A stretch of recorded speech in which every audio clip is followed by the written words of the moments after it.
Alright guys, so now that I touched on all three kinds of rewards, I'm going to go ahead and show you what rewards I tend to use in the classroom for 2D. I'm going to show you what I use for digital, what I love, what my favorites are, what my go-tos are for trials or new students. So if you're interested in checking that out, please keep watching this video and I really hope that you enjoy it. Keep in mind, I really don't have any 3D rewards to share with you guys because like I said before, I don't have much, but I highly recommend you watch this so you get an idea for your 2D rewards or your digital rewards. All right, keep watching. Hey guys, I'm gonna go ahead and pause right here. I decided to split this video up into two different parts like I did my last one. Again, it was a lot longer than anticipated.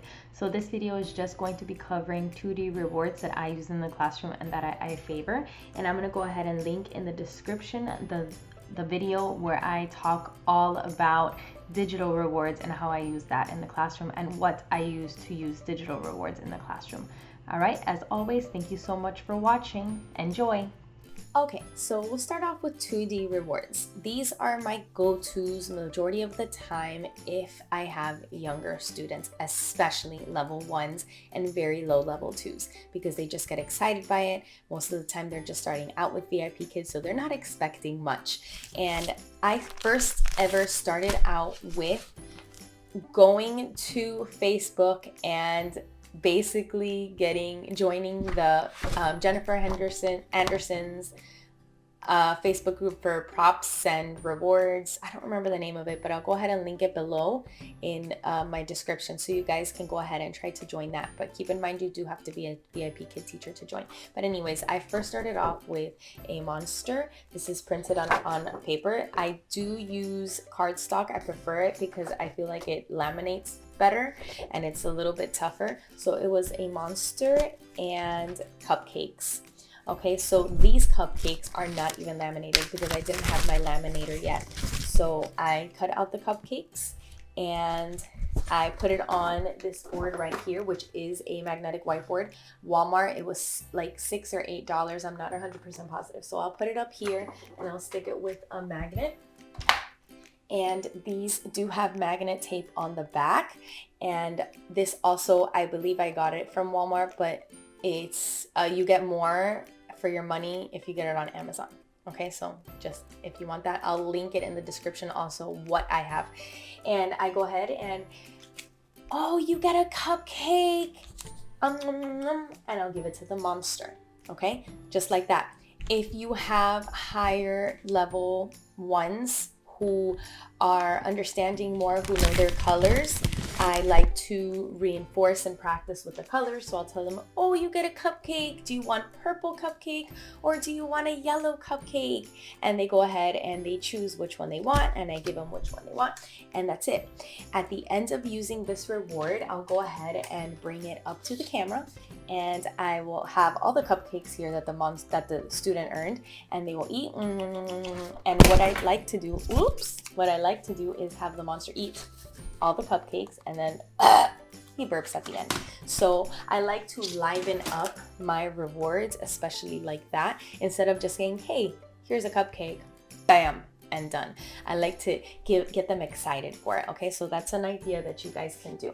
So this one is definitely amazing and awesome with the youngers, the level 1. So if you're looking for something and you're just getting started with VIPKID, I highly recommend that.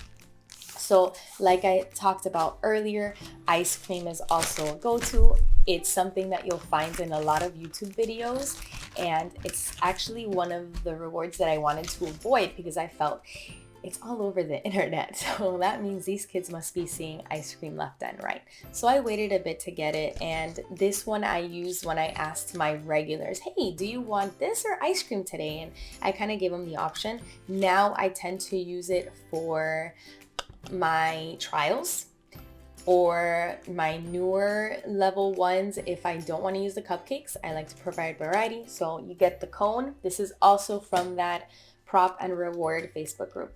So you'll get the cone, and basically as the class goes by, you add ice cream scoops to the ice cream. So I also do the same thing that I do with the cupcakes. If they're younger, I'll just add it and I'll say, hey, you got an ice cream, and I'll lick the ice cream, and we'll have a lot of fun with that. And I'll hold it up to the camera and I'll ask them to lick it, and most of the time the younger ones will go to lick the ice cream. So I'll do that. If they're older, again, like I said, I will go ahead and hold up 2 and I'll ask them to choose which flavor they want. With ice cream, I tend to say colors instead of chocolate, vanilla, blueberry. I don't even know. It's easier for them to understand the colors. So I do that and they love it. I do sometimes use this with my 7 and 8-year-olds because they choose it, and hey, sometimes I need an easy reward because I didn't prep the night before. So in order to extend with this, I'll also have them either add up the scoops at the end, they'll count it for me, anything to just add a little bit of more extension to the lesson. So I've got that ice cream, and you guys should see my desk right now. Another one that I got, I did this first digitally, and I do prefer it digitally, but I was like, hey, why not when I don't have my iPad or something, which is very rare, building a hamburger. So this is also in that Facebook group. I'm telling you, you guys have to join that Facebook group. So you got the bread, and then you add the meat, and it gives them the you have like a bunch of different meats, so they can make it like a 3 stack, and they can add vegetables and bread and cheese and all that stuff.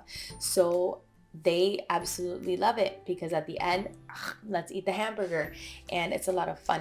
So again, this is another food reward. If you can see, food goes a long way with 2D rewards. I mean, it gives you a lot more room to like make it exciting and play with it and use a lot more TPR. So I also do have non-food related 2D props, 2D, you know, in making this video, I have said props a bajillion times, guys, and I've just edited it out or reset it, whatever. So anyways, 2D rewards. I found that one of my students loved Barbies. So I went and I Googled Barbie images, and I just printed out a bunch of different Barbies. I cut them out, and my students choose the Barbies. And that's it. So what I usually do with this, because it's harder to be like, oh, do you want the pink dress or the princess? I usually say, do you want Barbie 1 or do you want Barbie 2? And when I hold it up to the camera, if you can see it like auto adjust, I wait until the camera focuses and they can actually see the entire Barbie in the face and what they're wearing, versus just, hey, do you want 1 or 2? They can't see it, and they can't see it from here because of all my lighting. So you want to make sure that if you have something that has a lot of detail on it, you're holding it up to the camera so they can see it and they can decide, you know, oh, hey, I want this one. That one's so pretty. And there are some older girls who do like it, and by older I mean like 7 or 8. And we will talk about the Barbies and what they're wearing and what do you like and things like that. So that's a 2D reward that you can use for a girl. So I have cats, again, Google. I've got basketballs. I laminated and I printed this out, and we just add, again, I put it on the board, and then we'll just add the basketballs. With one of the students, I went ahead and I was like, doosh, doosh, doosh, doosh, and I pretended to throw it, and you know, we would go all the way around. Sometimes it would make it, sometimes it wouldn't. So that's a lot of fun as well. And then, so this is my go-to if I don't want to use food. This is typically what I use for my older students, especially if they're the first time with me. So I'm talking like 8 and up. If I see that, you know, I don't really have anything else for an older student, this is my go-to. This is for VIPKID only. Okay, so if you are working for 2 companies, make sure that if you have anything that has a VIPKID logo or a GoGo Kid logo, you do not use it for the opposite company. Do not do that. Big no. So basically, I use the money for a reward. I use it for colors. So I'll say, oh, what color do you want? Do you want green, or do you want, what is this? Orange. I'll also do with the older ones, oh, do you want 1 or do you want 10? And we'll work on numbers. For the younger ones, so like the 8-year-olds, sometimes the 7 and 6-year-olds do want money. So sometimes I do give them the option, hey, do you want money today? And so I'll tend to just count with them at the end. Oh, you got $6. Yay, good job. If they're older, we will add up the total of the money that they've got, and they love it because everybody loves money and they all know money. So this is definitely a go-to. This is also the Facebook group Jennifer Anderson's Facebook group for props and rewards. I hope I'm saying that right. I'm not sure.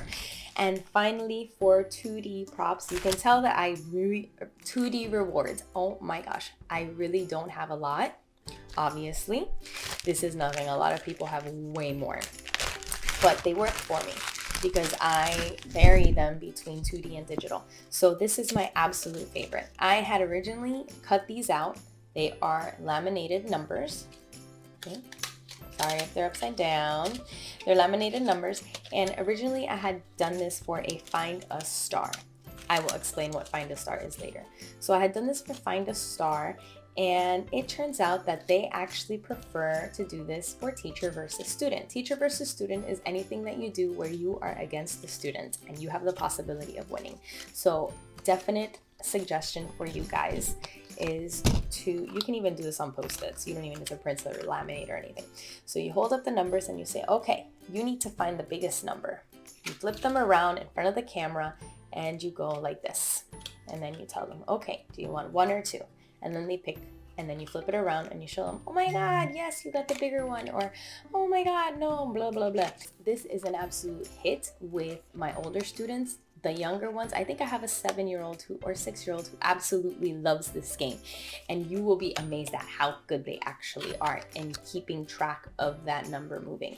So I highly, highly, highly recommend doing something like this. They absolutely love it.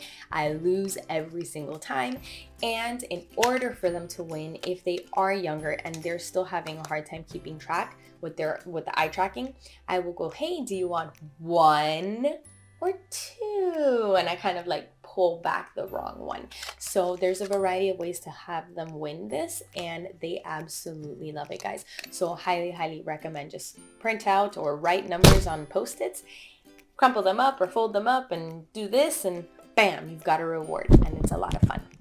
Alright everyone, so thank you so much for watching part 1 and part 2 of my videos on rewards. If you are interested in finding out how I use digital rewards in the classroom, please check the link in my description so you can watch part 3 of my rewards series, because obviously it is a series. So I hope you enjoy. Please don't forget to like this video if you enjoyed it, and don't forget to subscribe to my channel. Thank you so much for watching and have a wonderful day. Bye!